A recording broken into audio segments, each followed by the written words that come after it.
नमस्कार. आज आपण लाल मिरचीचा मसाला चटणी वर्षभर पुरणारे बनवणार आहोत. त्यासाठी लागणारं साहित्य मी हे बघा इथे हे सगळं लिहून ठेवलेलं आहे. आता आपण कोथिंबीरीच्या 4 जोड्या व्यवस्थित सगळ्या साफ करून त्या मिठाच्या पाण्यातनं काढून आता ते उन्हाला व्यवस्थित वाळवून घेत आहे. हे असं पसरून कॉटनच्या एका ओढणीवरती मी हे सगळं पसरून ठेवलेलं आहे उन्हाला.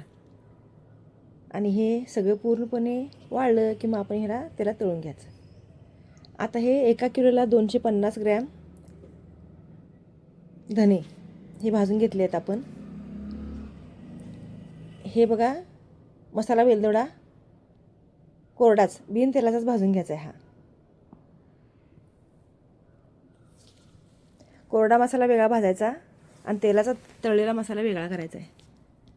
हे सगळे 10 ग्रॅम 1 तोळा सगळा मसाला आहे. आता मी तुम्हाला दिलेल्या लिस्टप्रमाणे हे सगळे 1 किलोला 1 तोळा म्हणजे 10 ग्रॅम असे सगळे मसाले कोरडे आपण भाजून एका परातीत काढणार आहोत.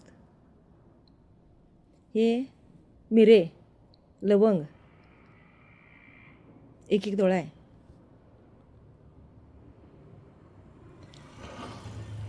ही आपली दालचिनी 1 तोळा. ह्यात तेल वापरायचं नाही म्हणजे मसाला कुटताना का नाही चांगला बारीक कुटला जातो आहे.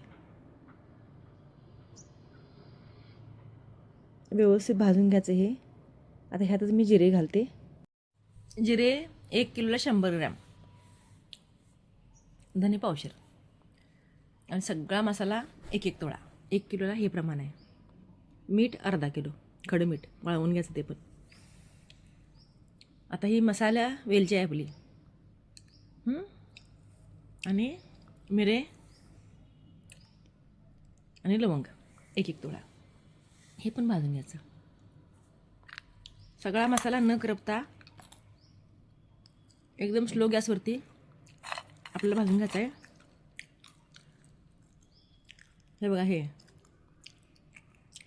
नागकेशर आणि मसाला फूल, हे स्टार फूल 1 तोळा.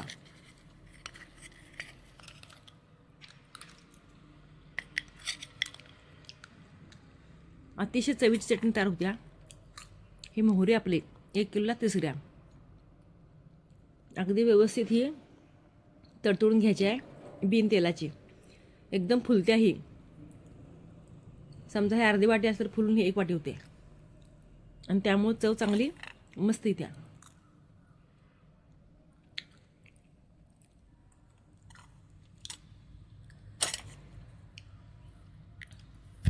असं एका पाठोपाठ एक आपण सगळे मसाले भाजून घेणार आहे. हे पांढरे तीळ आहेत. तीळ आपण 100 ग्रॅम वापरले आहेत 1 किलोला. असा सगळा मसाला भाजला आहे. खरं ह्यात एक काय चूक झाल्या तर तीळ तेलकट आहे ते मी सगळ्या मसाल्यात मिसळले. ते मी काढून दुसऱ्या डब्यात ठेवत आहे. ही बडीशेप आहे अर्धा पावशेर. 1 किलो मसाल्याला बडीशेप अर्धा पावशेर मी वापरलेली आहे. 125 ग्रॅम. तीळ आपण काढूया कारण हे तेलकट असते आणि तेलामुळं कोरडा मसाला मग सगळा तेलकट होते. हे चुकून माझ्या लक्षात आलं नाही. आता मी बाजूला काढते. हे परत नंतर आपण मिक्सर लावणार आहे सगळं तेलकट पदार्थ.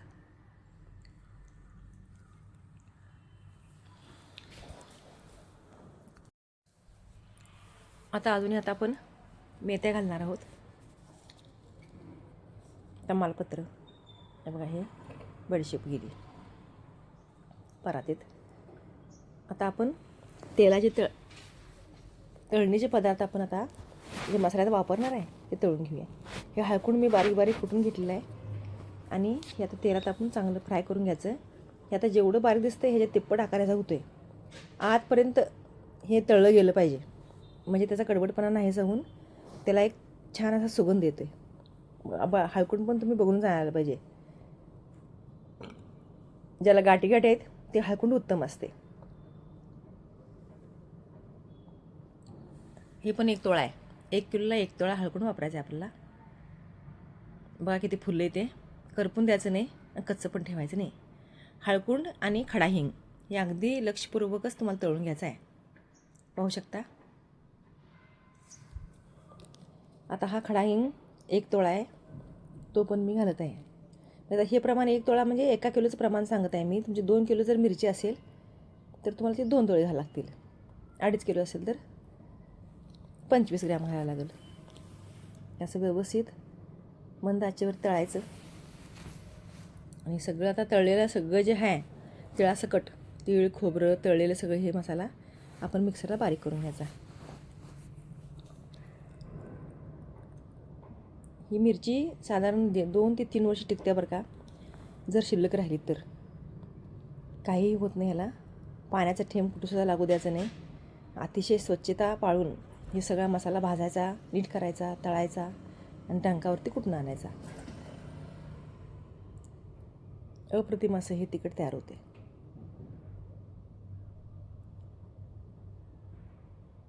याच्यासाठी मी साधी मिरची म्हणजे तिखट मिरची मी साधारण 1.5 किलो हे दगडफूल आणि शंकेश्वरी मिरची मी अर्धा किलोचा जरा जास्त 70 ग्रॅम म्हणजे 1.25 किलो वापरलेले आहे. हे तळलेला मसाला बाजूला काढायचा आपण. मिरचीचं सगळे देठ मी अर्धे काढून घेऊन त्याला 4 दिवस उन्हात कडकडीत वाळवलेले आहे. हा कांदा आपला अर्धा किलो आहे. कांदा जास्त का घालायचा नाही तर उन्हाळ्यात मग भाजी आमटी आपली नासायची शक्यता असते. बघा कोथिंबीर आपली कशी टवटवीत झाल्या धुवून वाळत घातल्यानंतर. कांदा हा चांगला ब्राऊन कलरला होऊन कांदा पूर्ण भाजायला 20 मिनटं ते 25 मिनटं लागतात. अतिशय सावकाश कांदा भाजायचा. हा पार्ट 1 आपला तयार झालेला आहे.